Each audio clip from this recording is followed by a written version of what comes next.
नमस्कार। MVC classes में आप सभी का हार्दिक स्वागत। आज हम मारवाड़ का राठौड़ वंश और उसमें मारवाड़ का राठौड़ वंश का एक वीडियो मैं बना चुका हूं और उसमें आप सभी का बहुत ही ज़्यादा रिस्पांस रहा है। आप सभी ने उसको अच्छे से उसका अध्ययन किया है, शेयर किया है, लाइक किया है, कमेंट किया है। उसके लिए आप सभी प्रतियोगियों का बहुत बहुत धन्यवाद।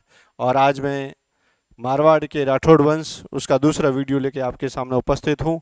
तो लीजिए शुरू करते हैं मारवाड़ का राठौड़ वंश। प्रश्न संख्या 11।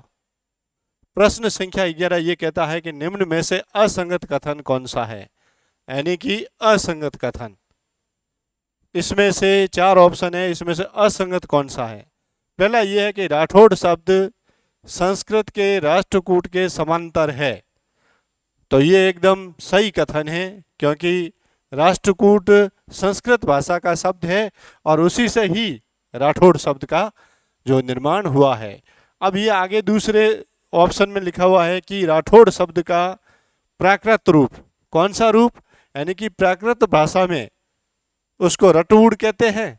तो ये भी कथन एकदम सही है। इसका मतलब कथन संख्या 2 भी सही है। अब आता है कथन संख्या 3। राठौड़ दक्षिण में राष्ट्रकूट के नाम से विख्यात है। तो हाँ, तो राठौड़ है जो दक्षिण में जो राष्ट्रकूट के नाम से विख्यात थे। और इन राष्ट्रकूटों का जो शाखा है वो दंती वर्मा से आरंभ होती है। और मारवाड़ के जो राठौड़ हैं, मारवाड़ के राठौड़ों की जो शाखा है वो किससे आरंभ होगी, वो होगी राव सिंहा से होगी। और इस प्रकार से कथन संख्या 3 ये भी सही है। और चौथा कह रहा है विपरीत में से कोई नहीं। इसका मतलब ये हुआ कि कथन संख्या 1 सही है, कथन संख्या 2 सही है और कथन संख्या 3 सभी सही है। इसका मतलब उपयुक्त में से कोई भी कथन वो असंगत नहीं है। आगे है प्रश्न संख्या 2, यानी कि प्रश्न संख्या 12। इसमें राठौड़ उत्पत्ति से संबंधित विभिन्न मतों पर हमें बात करनी है। जैसे कि राठौड़ उत्पत्ति से संबंधित महत्वपूर्ण रूप से 2 सिद्धांत है। एक है राठौड़ों को गैड़वाल माना गया है, और दूसरे मत में जो है इतिहासकार है वो ये कहते हैं कि राठौड़ है वो गैड़वाल नहीं होकर बंदायू के राष्ट्रकूट है उनकी शाखा से इनका संबंध रहा है। और वर्तमान में जो मारवाड़ के जो राठौड़ हैं उनका संबंध है वो किससे संबंध है, वो बंदायू के राठौड़ों से है। तो इसके बारे में हम अध्ययन कर रहे हैं। प्रश्न संख्या 12 है। प्रश्न संख्या 12 ये कहता है कि राठौड़ उत्पत्ति संबंधी विभिन्न मतों पर विचार करो। इसमें पहला कथन है कि राज रत्नाकर, ये ग्रंथ है, इसमें यह कहा गया है कि राठौड़ है वो हिरण्यकश्यप की संतान है। हिरण्यकश्यप एक प्रसिद्ध जो हमारी दंत कथाएं वगैरह और इतिहास में जो चलता है उसमें ये हिरण्यकश्यप नाम का एक राजा था जिसका पुत्र प्रहलाद था, और इसकी बुआ जो होलिका थी। और हम सभी उनसे संबंधित एक त्यौहार भी होलिका जो हर वर्ष मनाते हैं वो इसी से संबंधित है। तो उसमें ये कहा गया है कि राज रत्नाकर के अनुसार राठौड़ है वो हिरण्यकश्यप की संतान है। ये कथन एकदम सही है। कथन संख्या 2 है कि जोधपुर राज्य की ख्यात, मारवाड़ के जो राठौड़ वंश है उससे संबंधित 2 ख्यातें या 3 ख्यात आप कह सकते हो। उसमें एक जोधपुर राज्य की ख्यात, एक दयाल दास की ख्यात, और तीसरी है वो नैणसी की ख्यात। कौन सी है, नैणसी की ख्यात।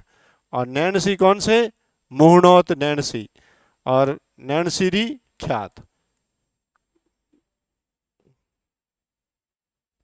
ये मारवाड़ के राठौड़ वंश से संबंधित उसके इतिहास के बारे में जानकारी देने से संबंधित बहुत ही महत्वपूर्ण ख्यातें हैं, जिसमें दयाल दास की ख्यात भी आएगी, जोधपुर राज्य की ख्यात भी आएगी और नैणसी की ख्यात भी आएगी। अब ये कहती है कि जोधपुर राज्य की ख्यात वो कहती है कि राठौड़ है वो राजा विश्वउत्मान का पुत्र हुआ था, राजा वृद्धवल, उसकी संतान है। तो ये कथन भी सही है। अब कथन संख्या 3 है कि दयाल दासरी ख्यात जो दयाल दास ने ही लिखी है उसमें राठौड़ों को सूर्यवंशी बताया गया है। तो ये कथन भी सही है। और आगे यही दयाल दास कहते हैं कि एक ब्राह्मण हुए थे भलराव, उनकी संतान को भी मानते हैं। इस प्रकार से कथन संख्या 3 ये भी सही है अब तक। अब कथन संख्या 4 आता है कर्नल जेम्स टॉड। इन्होंने राठौड़ों को सूर्यवंशी बताया है, या फिर वो बताते हैं। तो कर्नल जेम्स टॉड है, उन्होंने राठौड़ों को सूर्यवंशी भी बताया है। तो राठौड़ों को सूर्यवंशी उन्होंने बताया है तो वो वंशावली के आधार पर बताया है। किस आधार पर बताया है? वंशावली के आधार पर। और अगर जो ख्याते हैं, ख्यातों के आधार पर अगर पूछा जाए, वंशावली के आधार पर कर्नल जेम्स टॉड राठौड़ों को सूर्यवंशी कहेंगे। और जब पूछा जाएगा कि वो जो कन्नौज के जो गहड़वाल जो जयचंद है उनका वंशज माना जाए, तो वो ख्यात है, ख्यातों के आधार पर वो कर्नल जेम्स टॉड राठौड़ों को गहड़वाल वंश का मानते हैं। तो अब इस प्रकार से कथन संख्या 1, कथन संख्या 2, कथन संख्या 3 और कथन संख्या 4 ये सभी सही है। और इसका उत्तर होगा वो स होगा, जिसमें कथन 1, 2, 3 और 4 सभी है। आगे चलते हैं और प्रश्न संख्या 13। अब इसमें यह है कि राजस्थान में राठौड़ों की निम्न में से शाखाएं हैं। मारवाड़ या फिर अपना जो राजस्थान, उसमें राठौड़ों की कौन कौन सी शाखाएं हैं उसके बारे में हमें बताना है। और इसमें 4 ऑप्शन हैं, तो उसमें कौन कौन सी है। पहली इसमें लिखी हुई है हस्तिकुंडी या फिर हस्तिकुंड, दूसरा दनोप और तीसरा वागड़। तो ये राठौड़ों की शाखाएं हैं। दूसरे में है कल्याणपुर, चाटसू और धोड़। तो ये शाखाएं हैं वो गुइलों की है, जिसमें कल्याणपुर है, चाटसू है, धोड़ है। और इनके अलावा भी अगर गुइलों की शाखाएं, अगर गुइलों की शाखाओं की बात करें तो गुइलों की शाखाओं में वागड़ के गुहिल आएंगे। और मेवाड़ के तो गुहिल हैं वो जग प्रसिद्ध है ही। और मेवाड़ से ही एक शाखा नेपाल में भी गई थी, तो वो भी गुहिलों से संबंधित ही है। और मारवाड़ में भी गुहिल थे। और कल्याणपुर है, धोड़ है। तो ये जो विभिन्न शाखाएं हैं वो किन की है? गुहिलों की है। तीसरा आ रहा है शाकंभरी, नाडोल और अजमेर। ये जो शाखाएं हैं वो किन की रही है? तो शाकंभरी, नाडोल और अजमेर, इसमें और कुछ जोड़ते हैं जैसे नाडोल, अजमेर और उसके बाद में रणथंभौर। और रणथंभौर के बाद में जालोर, सोनगिरा चौहान और बूंदी जो हाड़ा चौहान है, देवा हाड़ा। और उसके बाद में सुरई आ जाएगी। सुरई में जो देवड़ा चौहान है, ये सभी। और झालावाड़ के अंदर झाला चौहान है, ये सभी है वो।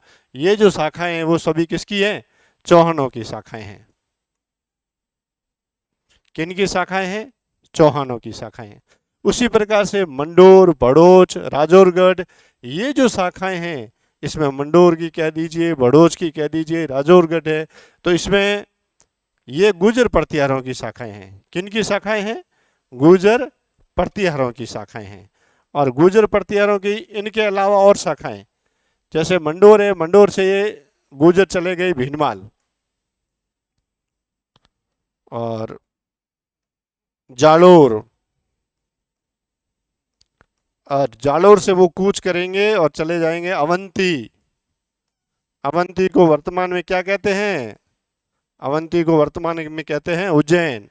और उसके बाद में आ जाता है कन्नौज। ये कन्नौज है। इस कन्नौज को लेकर एक त्रिपक्षीय संघर्ष हुआ था और जो लगभग 100 साल चला था। कितना चला था? 100 साल चला था। और उसमें ये जो राठौड़ है, राठौड़ों में एक जो नाम आ रहा है, ये राष्ट्रकूट। ये जो राष्ट्रकूट है, उन राष्ट्रकूटों ने इस कन्नौज के लिए 100 साल के संघर्ष में सबसे महत्वपूर्ण भूमिका निभाई थी।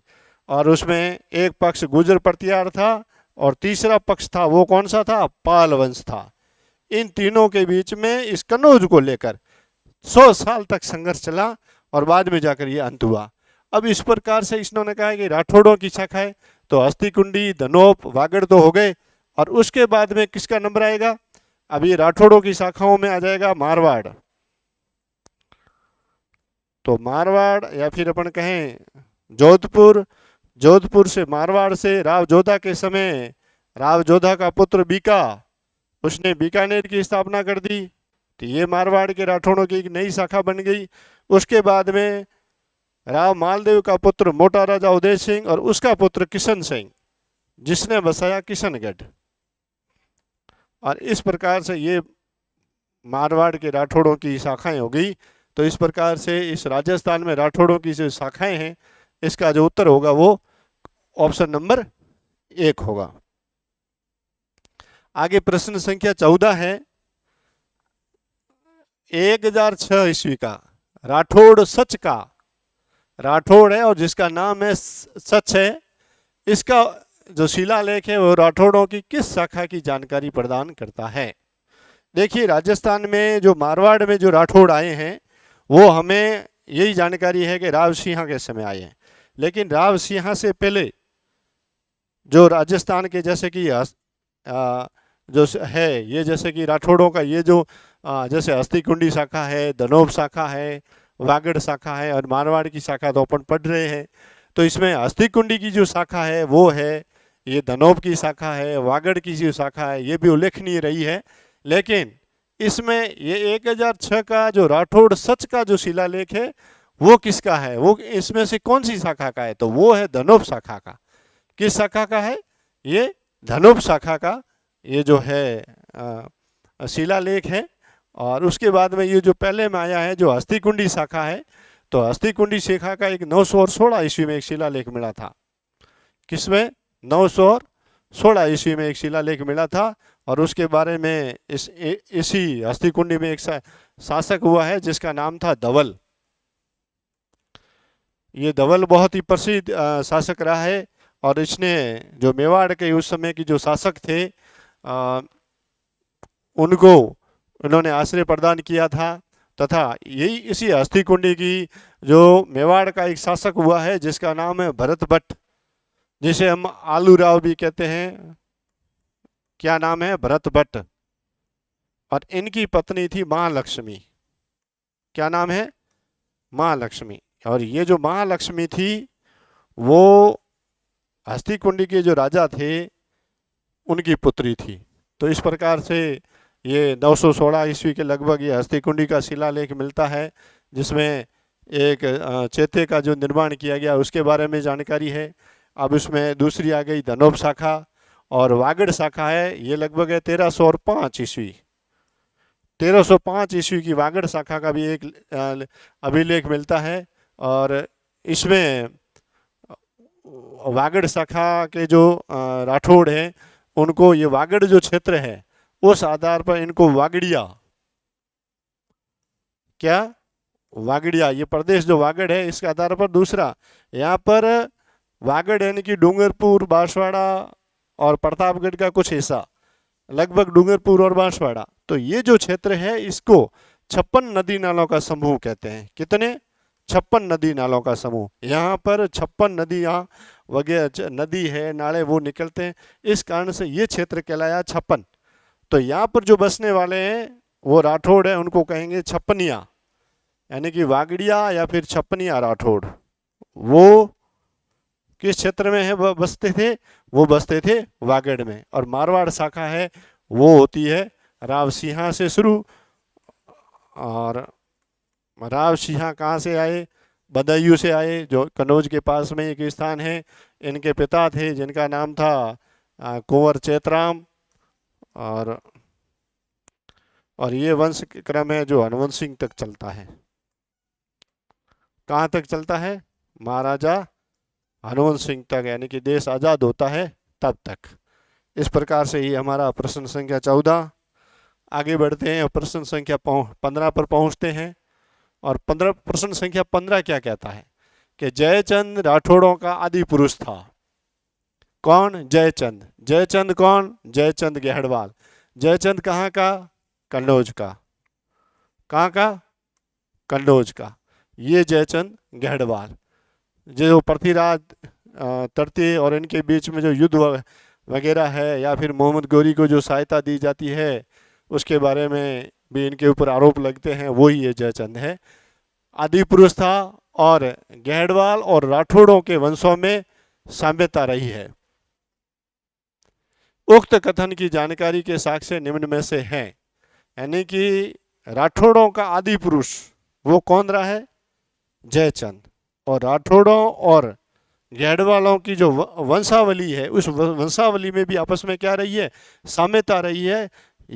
इसकी जानकारी हमें किन ऐतिहासिक स्रोतों से मिलती है, उसके बारे में ये कह रहा है। तो उसमें पहला है शांतिनाथ ज्ञान भंडार, एकदम सही है। दूसरा खंबात का कल्प सूत्र ज्ञान भंडार, ये भी सही है। एक फलोदी का जो 1555 का शिलालेख मिला है, वो भी सही है। और इसके अलावा एक और है जो सूर्यपुर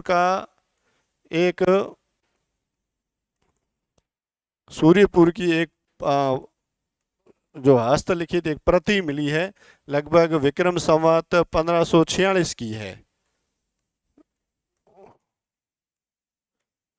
ये है, वो भी इस कथन के बारे में वो अपनी राय ये रखता है कि जयचंद वो राठौड़ों का आदि पुरुष है, और इनके जो वंशावली है गैडवालों और राठौड़ों की, वो आपस में क्या है? एक समान है। इस प्रकार से आगे बढ़ते हुए प्रश्न संख्या 16। प्रश्न संख्या 16 ये कहता है कि वह इतिहासकार जो मारवाड़ के राठौड़ों को, कहाँ के? मारवाड़ के राठौड़ों को बंदायू के राष्ट्रकूटों की शाखा से जोड़ते हैं। अब इसमें से वो इतिहासकार बताइए जिसने ये कहा है कि मारवाड़ के राठौड़ हैं, वो गहड़वालों से उनका कोई लेना देना नहीं है। वो मारवाड़ के राठौड़ हैं, वो राठौड़ कन्नौज के नहीं होकर, कन्नौज के पास में एक स्थान है जिसका नाम है क्या? बंदायू। उस बंदायू के जो राष्ट्रकूट है, जो कर्नाटक के और जो हमने इतिहास प्रसिद्ध जो राष्ट्रकूट पढ़े हैं, उनकी एक शाखा है जो बंदायू में राज्य कर रही थी। और उसी का एक पुत्र था, उसी का एक कुंवर था जिसका नाम था कुंवर चैतराम। और ये जो चैतराम था, उसका वंशज है, उसका जो पुत्र है वो कौन है? वो है राव सिंहा, जो बाद में यहाँ से कहाँ आ जाता है? मारवाड़ आ जाता है, और मारवाड़ में वो राठौड़ वंश की स्थापना करता है। तो इसमें ये कथन है, वो किसका है? वो है डॉक्टर हारनली का। किसका है? डॉक्टर हारनली। तो इसमें ये भी है। तो ये जो है मारवाड़ के राठौड़ों को बंदायू की राष्ट्रकूट शाखा से जोड़ने वाला, ये प्रथम इतिहासकार है। कौन सा है? ये प्रथम इतिहासकार है। ये भी पूछ सकते हैं कि वो प्रथम इतिहासकार कौन है जिसने मारवाड़ के राठौड़ों का संबंध बंदायू के राष्ट्रकूटों से जोड़ा है। तो इसमें सीधा उत्तर आएगा आपके हारनली। फिर हारनली के कथन का इसका जो समर्थन किसने किया? वो हमारे जो डॉक्टर गौरीशंकर हीराचंद जी ओझा, इन्होंने कहा कि हाँ, जो बात हारनली महोदय कह रहे हैं वो एकदम सही है। राठौड़ हैं वो उनका गहड़वालों से कोई लेना देना नहीं है, क्योंकि इनके बीच में आपस में वैवाहिक संबंध भी स्थापित हुए हैं। इनकी वंशावली है, उसमें कुछ नाम, कुछ राजाओं के नाम समान जरूर हैं, लेकिन सभी की सभी वो नहीं है। और अगर राठौड़ों का संबंध अगर राष्ट्र को जयचंद गहड़वाल से होता, तो वो आपस में कहीं न कहीं उनके बारे में भी जिक्र करते। तो ऐसा कोई ऐतिहासिक प्रमाण नहीं मिलता है। तो इस प्रकार से जो है मारवाड़ के राठौड़ है, वो इसमें डॉक्टर हारनली का जो मत है वो एकदम सही है। आगे चलते हैं और प्रश्न संख्या 17।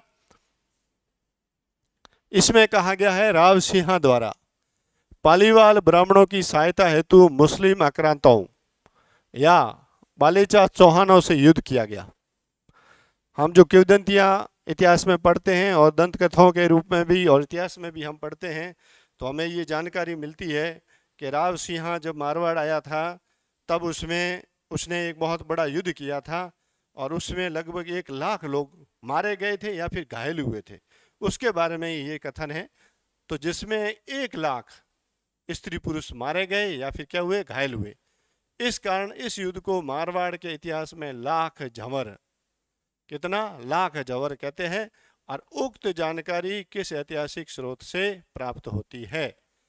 अब ये जो ऐतिहासिक जानकारी है जो राव सिंह से संबंधित है, जो मारवाड़ के राठौड़ वंश का पहला शासक है, और उन्होंने इतना बड़ा यहाँ पर रणसंहार किया था जिसमें लगभग 1 लाख लोग या तो मारे गए और नहीं मारे गए तो वो घायल हुए।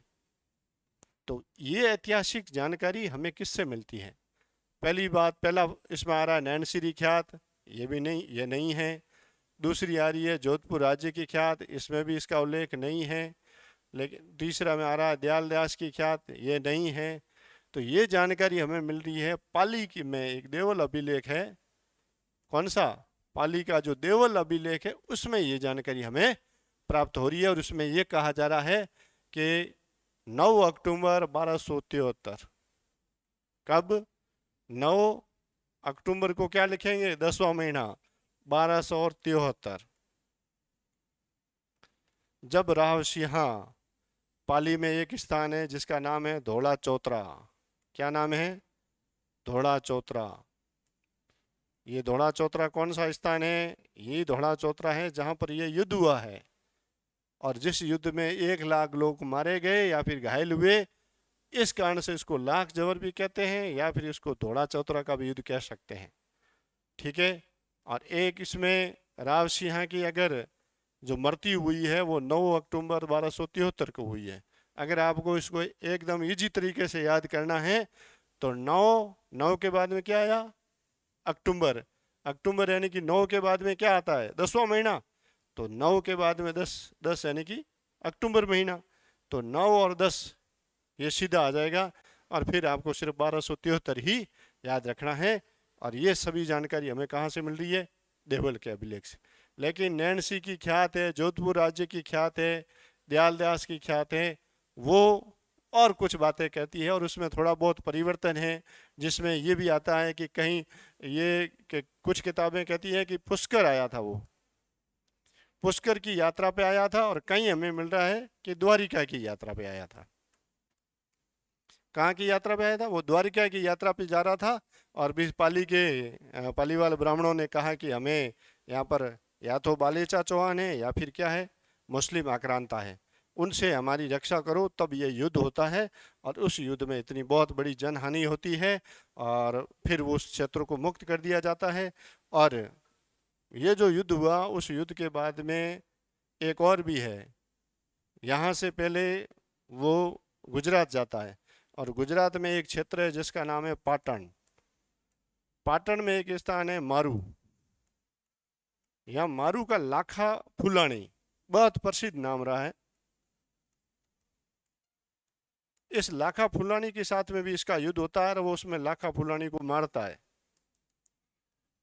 और इससे इसकी यश कीर्ति बढ़ जाती है। और तब वहाँ गुजरात के एक शासक हुए जिनका नाम है मूलराज सोलंकी।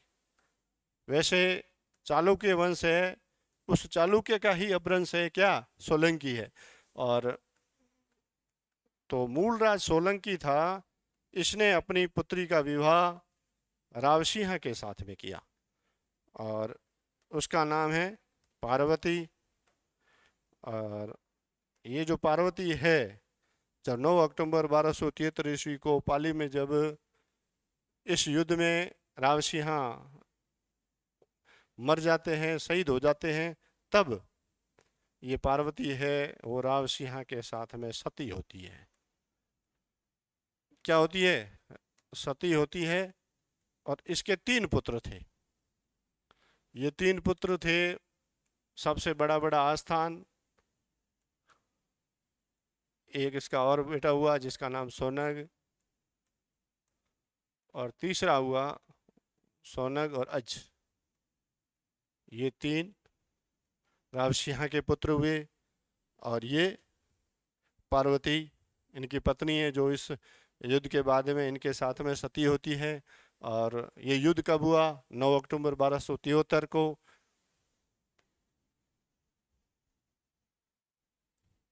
9 अक्टूबर 1273 को हुआ। इसमें सती कौन होती है? पार्वती होती है माँ राव सिंह के साथ में। ये युद्ध कहाँ हुआ? तो ये युद्ध हुआ धोला चौतरा नामक स्थान पर। और ये जो घटना है वो देवल अभिलेख से हमें मिलती है। और इसके बाद में एक और है कि ये पुष्कर की या फिर द्वारिका की यात्रा पर था, तब हुआ जो पंडित जो पुष्कर के ब्राह्मण थे, उन्होंने पाली के ब्राह्मण थे, उन्होंने कहा था कि हमें बालेचा चौहानों से या फिर इनसे मुक्ति दिलाइए। तो ऐसे में यह युद्ध हुआ। इससे पहले वो पाटन जाता है, पाटन में वो मारू लाखा फुलानी है, उससे युद्ध करता है और उस युद्ध में उसकी विजय होती है। मारू लाखा फुलानी वो मारा जाता है। तब वहाँ के शासक थे मूलराज सोलंकी, और इन्होंने अपनी पुत्री थी पार्वती, उससे राव सिंह का विवाह करवाया और इनके 3 पुत्र हुए, आस्थान, सोनग और अज।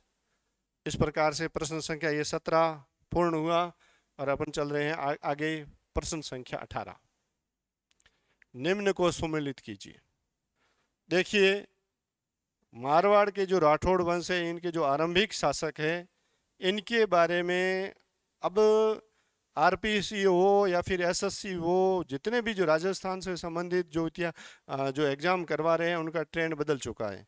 आप ये समझोगे कि आपको सीधा सीधा प्रश्न आएगा और आपको उत्तर देना, वो बातें गई। अब तो हर प्रश्न, जब तक आपका जो भी टॉपिक है वो टॉपिक आपका एकदम गहन रूप से अच्छे से तैयार नहीं है, तो अब आप उसमें से अगर कथन से संबंधित सवाल है या फिर ये ऐसा कुछ सम्मिलित वाला सवाल आ गया, तो उसमें आपको बहुत परेशानी हो सकती है। तो इन सभी प्रश्नों के लिए आप तैयार रहिए। अब देखिए, इसमें ये रायपाल, ये जो मारवाड़ के जो राठौड़ वंश है, इसमें राव सिंह के बाद में हुआ आस्थान, क्योंकि राव सिंह के 3 पुत्र, 3 पुत्रों में जो सबसे बड़ा कौन था? आस्थान था। आस्थान, और आस्थान है, इसने पाली छोड़ दिया था और एक मुंदूच है, मुंदूच नामक स्थान पर रहकर उसने अपनी सत्ता है वो यहाँ चारों तरफ बढ़ानी चाहिए। और राव सिंह ने ही, राव आस्थान ने ही खेड़ पर अधिकार ये आस्थान के द्वारा किया गया है। और बाद में जलालुद्दीन खिलजी के साथ में, यानी कि अलाउद्दीन जो खिलजी है, इनके जो ससुर कहो और इनके चाचा, उनके साथ में 1291 ईस्वी का युद्ध होता है और वो इस युद्ध में मारा जाता है। कौन?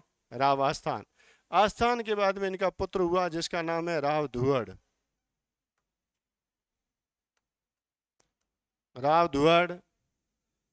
अब एक आप देखिए कि मारवाड़ के इतिहास में राव धुअड़ है, ये बहुत ही अच्छा नाम है, क्योंकि कर्नाटक से राठौड़ों की कुलदेवी चक्रेश्वरी माता को मारवाड़ लाने का काम अगर किसने किया है तो वो किसने किया है? राव धुअड़ ने किया है।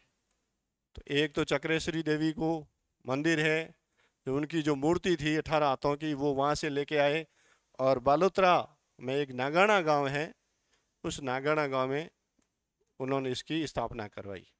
अभी इसमें तरसंगड़ी करके पचपदरा के पास में गांव है, वहाँ राव धुअड़ की मूर्ति है, वहाँ की उनकी स्थापना की गई है।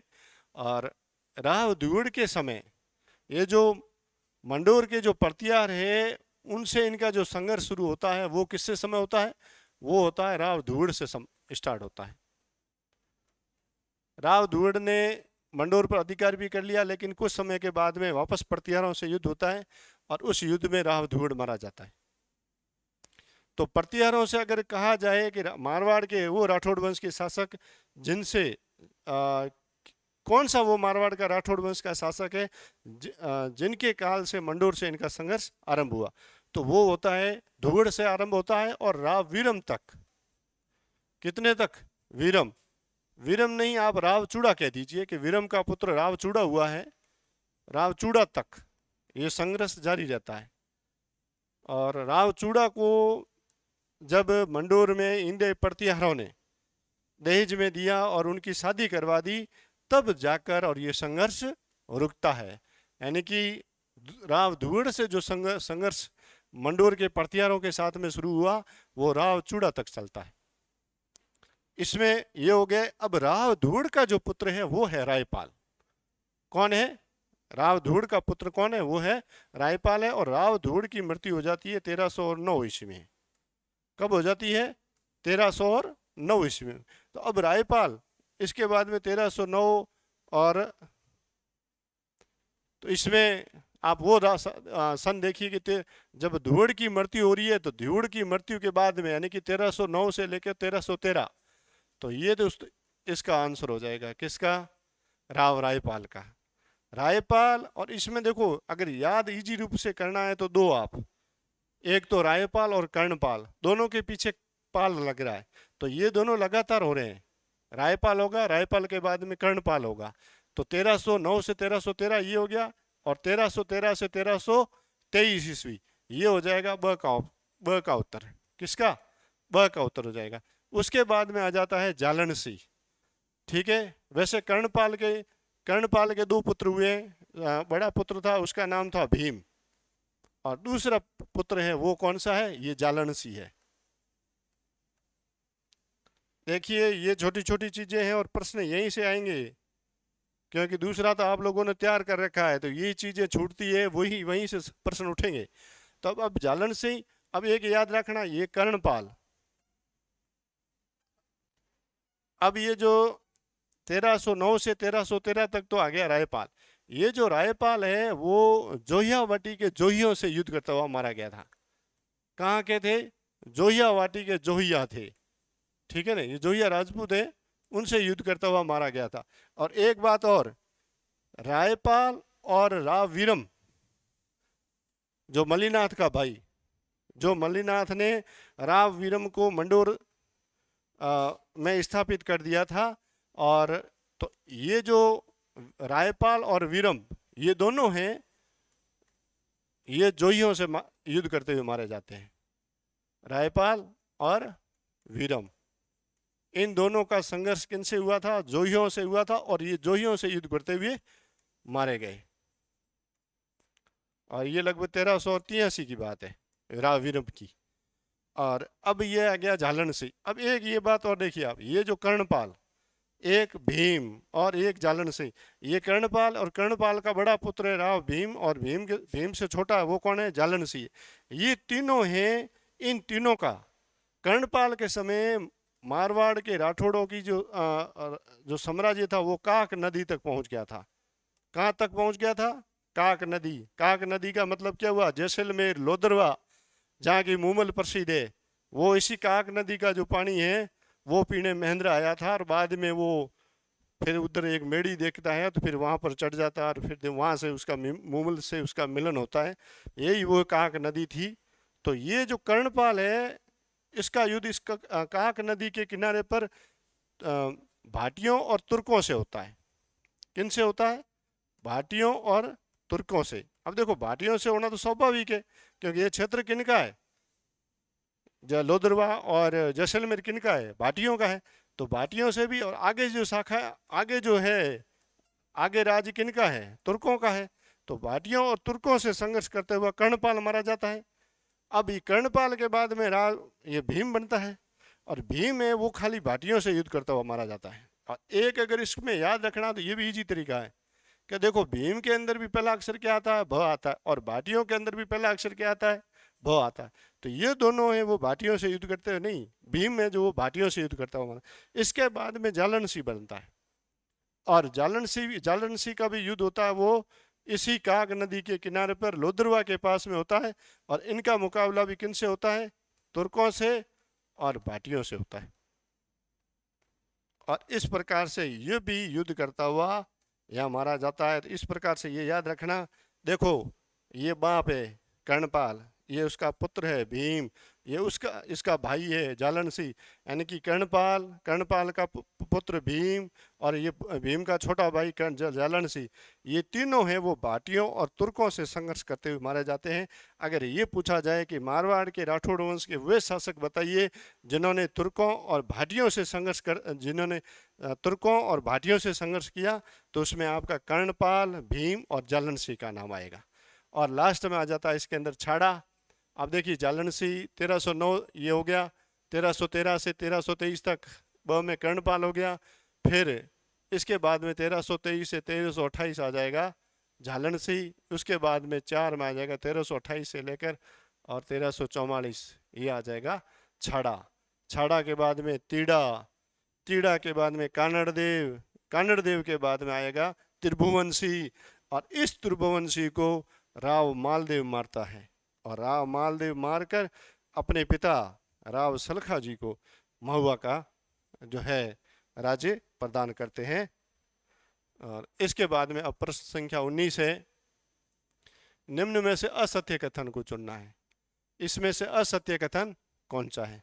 पहला देखिए कि राव रायपाल जो किसका पुत्र है? ये पुत्र है धुवड़ का। किसका पुत्र है? ये धुवड़ का है, जो 1309 के बाद में बनता है, यानी कि 1309 से 1313 तक, ज़्यादा समय नहीं है। और ये जोहियावटी के जोहियों से युद्ध करता हुआ मारा गया, सही है। उसके बाद में लिखा है राव वीरम, ये 1383 ईस्वी में ये जोहियों से युद्ध करता हुआ मारा गया, ये भी कथन सही है। उसके बाद में कथन संख्या 3 है कि राव कर्णपाल तुर्कों व भाटियों से काक नदी के किनारे युद्ध करता हुआ मारा गया, ये भी कथन सही है। कि देखो ये जो रायपाल है, इस रायपाल के बाद में जो उस समय जो शासक का नाम आता है वो आता है कर्णपाल, और कर्णपाल के समय ये जैसलमेर से इनके युद्ध होने, तुर्कों और भाटियों से युद्ध होने इनके आरंभ हो गए थे। तो ऐसे में ये कर्णपाल है, वो तुर्कों और भाटियों से युद्ध करता हुआ काक नदी के किनारे मारा गया। अब ये लिखना है कि राव कर्णपाल के 3 पुत्र थे, ये कथन गलत है। वैसे किसी परीक्षा में आया हुआ, लेकिन ये लास्ट में इसने ऊपर ऑप्शन अच्छे दिए हैं, लास्ट में इसने गड़बड़ कर दिया। क्योंकि कर्णपाल के 2 पुत्र थे, एक का नाम था भीम और दूसरे का नाम था जालन सिंह।